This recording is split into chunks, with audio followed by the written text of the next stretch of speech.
Greetings from the Eccentric Man, and a sort of a battle report. It's our first foray into Infamy Infamy by Two Fat Lardies, and it was working through the rules to see how the game plays, just to get our heads around the rules for future games. So for Infamy Infamy, you have to roll to see where the terrain goes on the table, and then you roll for the scenario. So let's have a look and see how you work out where the terrain goes. So terrain depends on where you're fighting, which country, and who is defending and who's attacking. As we were doing Britain, there was a chance that we could have up to, I think it was 4 hills and 6 woods or something like that, and up to 2 settlements. And you roll off on a dice to see how many you get, and then you roll to see which sector of the table that you put them in. I found this a very refreshing way of doing the table. It was really interesting. You take turns putting down each piece. Once you've set out your terrain, you can then have a look at what scenario you're going to play, and we picked on scenario 3 on patrol. I was going to be the attackers with the Romans, and Martin's going to be the defenders with his British. And then you go through the scouting procedure, depending on your deployment zones and your opponents. The British, because it's in Britain that you're taking part, he had 6 ambush deployment zones, and I had 2 for the Romans. And then you go through a scouting phase and you work out which ones are going to be ambush points, which ones are going to be deployment points, and which ones get taken away totally. So yeah, there's a lot of variables in the setup of the game, which is really, really good fun actually. Something different. Britons, he went for the combined army of the Britons. So that was status 3 leader, 2 groups of noble warriors with chariots. I think he had 3 groups of warriors that you can see there on the left. He had a unit of cavalry and some tribal slingers. When we looked at the points added on, we took it up to 120 points. So he was able to throw in another unit of javelinmen and another unit of cavalry and a level 2 leader. So that was his army. It was around about 136 points after we adjusted it for the throws for support units and different things like that. So that was the Britons that I was facing off again. I went for a fairly standard early Imperial Roman auxiliary unit, and within that one I had a level 3 leader with 4 groups of auxiliary foot, a level 2 optio, and I went for had also a unit of archers in that. With my extra points to make it up to 120, I went for the Alay Roman cavalry, which are quite nice ones. They have aggressive but impetuous as well. But that was a nice little one there, and I went for a unit of javelinmen, and I had 2 units of tribal allies, and I took a level 1 leader. I should really have taken a level 2 leader. There's a little typo in the Roman list for their support options, and it gives you a level 1 leader. And what it actually should be, there should be an option for the level 2. But we will remember that for the next time. Well, it's certainly a learning experience, setting up for Infamy, our first game on our own. Not at a show or anything like that. So we've just set up. It was quite an interesting setup with the dice rolls. But we're doing patrol, and I am the attacking Romans, and Martin is going to be the Britons. So we've just put up my ambush points as best as I can from looking at the scouting Bart, and then Martin has set up his ambush points, which are the yellow dice, and he's been putting some things down to denote those. So I've gone for 2 explorates, so I can stop 2 of those points being ambush points, so I can just make them deployment zones, or deployment points. So that's what I've gone for in my support list. Martin, on the other hand, can use his cavalry to screen those deployment zones, and then you have a roll-off on the dice to see whether they stay as a deployment zone, whether they then go onto an ambush point, or if he's unlucky and I'm lucky, they actually disappear. And only one of them did it in this case. Not sure how far we're going to get through, but we have got to the stage now where we've got our force morales worked out. and we're about to start playing by pulling the poker chips. So we'll see how that one goes for the game. But yeah, it's taken us a little bit of time working our way through, because we didn't read the rules really before we started playing, because just life is like that. So yeah, into the game. First action, I've deployed my tribal warriors, allied tribal warriors, and Martin has jumped out from his deployment point and zapped some javelins. So I've lost a point of fervour off of the warriors. We think that's how it's worked. We had to have a little think about how to play the further bit, because level 2s can do it. So I thought level 1 has only got a 1, but if you play a Signia card, that takes his command up to 2.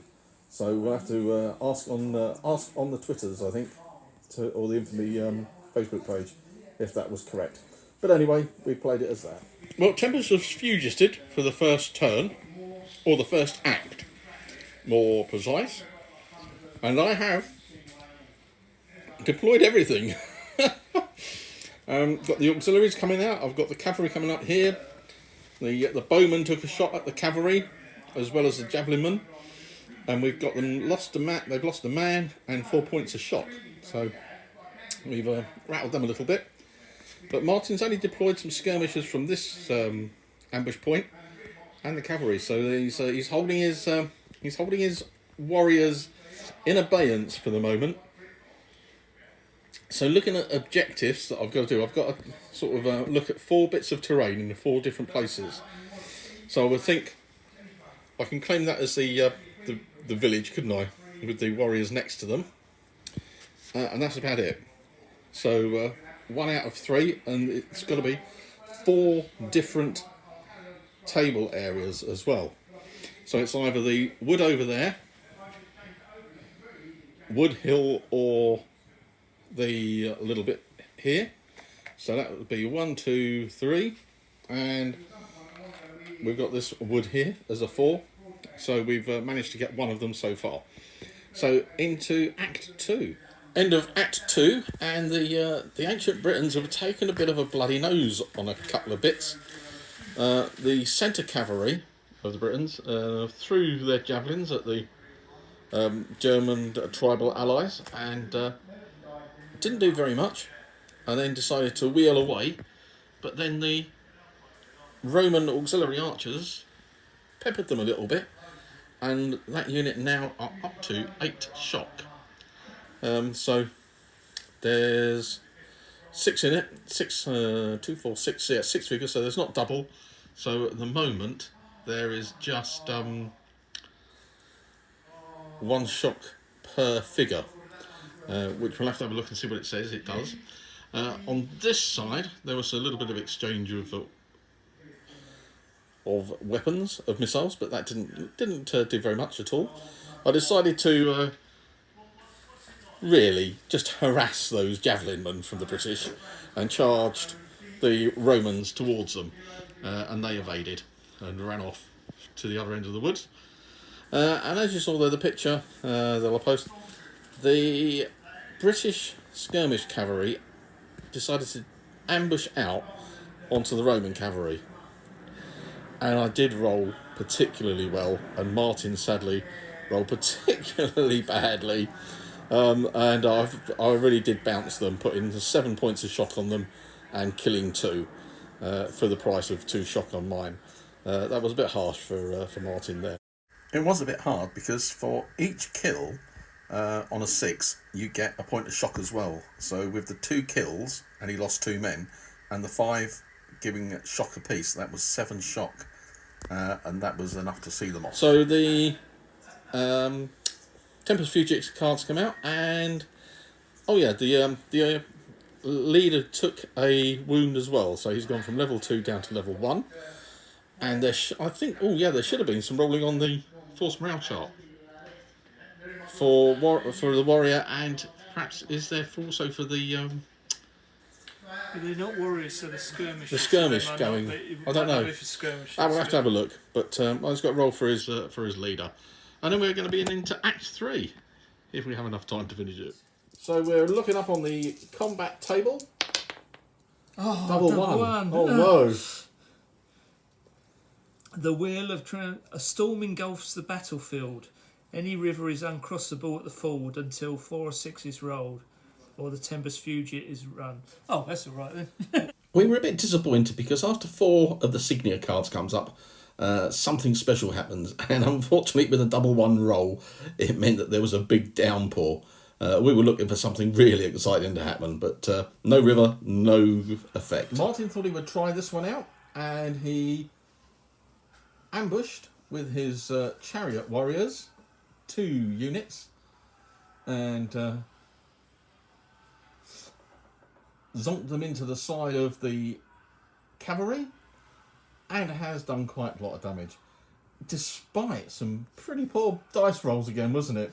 Yeah. So the cavalry actually stood in the first round, lost 1 figure, and only received it was 4 shock, wasn't it? And then in the second round of combat, I've lost another figure and did get 6 points of shock this time around. But again, it was the flank. I'm sure flank at the side must give double the shock, or is that just sharp practice? Because that used to be hitting in the flank, gave you double shock. No, I'm not sure. It doesn't say on it. I don't know. Just Anyway, halving your dice just gives you enough. Anyway, I've now got double the amount of shock, so I think they rout. And we've just been trying to work out, do they rout off the table? And we've said in this instance, yeah, we might as well. But we'll check it out later to see if that's correct. But yeah, warriors have duffed up those ones quite considerably. The only thing is, in any of the games, if we continue playing, would my auxiliary be able to get into the side of those warriors? That's the thing. Our Tempest has fugited, sadly, and we've got to pack away because the shop's closing. We always knew that was going to be the case, but we've had a good go through. We've got through a couple of acts, and we've got the deployment out, and we've got the terrain set up, and we've got the scenario set up, done, force selections and things like that. So we've had a good go at getting on top of the rules as best we can. So that has been quite good. I can safely say I think that's been quite good fun, hasn't it, Martin? Yeah, it has. He's been very interested. It has been interesting and good fun. Yeah. What I was hoping for the last little one, I was hoping for the Leader 1's token to come out, and then I would have split the auxiliaries into 2 and added some Signia in and got the auxiliaries to charge the flank of the warriors. That's the theory. Would it have worked? Who knows? But that's what this game is. It is trying to work out... Oh, that was horrendous. I was looking for the light and got the zoom. But yeah, that's what my thoughts process were. And Martin thought he'd take the risk and just duff up the cavalry, see how it worked. Because the cavalry seems to be very weak. Mine has suffered. Yeah. The British cavalry, being skirmish cavalry, is a bit lightweight, but certainly not the warrior blocks. Anyway, let's time to pack up and allow John to get off home. First impressions, very favourable. If you're used to 2 Fat Lardy games, you'll be well pleased, I reckon, and parts of it will be very familiar. The shock and the card play, it's got its heritage from sharp practice. It is different, and it plays to the period. I think they like to say that, but it does. And we had a great time playing. I liked the setting up of the terrain and then selecting your scenario and then selecting your army to play that scenario, and the little game within games with regards to deployment zones and ambushes, with skirmishing, searching them out and screening to block them off. So that worked really well. I think we're going to have a good delve through the rulebook to have a look at all the little rules. The index is there, but it's not a totally in-depth index, and I'm hoping that somebody will do one of those in the fullness of time, so that you could just go to pick up anything in it. But it was a good game. I liked it, and I'm sure we will be getting some more games of this in. Anyway, check out Richard's videos on 2 Fat Lardies on YouTube as well, because that takes you through gameplay as well. There's also the Infamy Infamy Facebook page. Look out for that.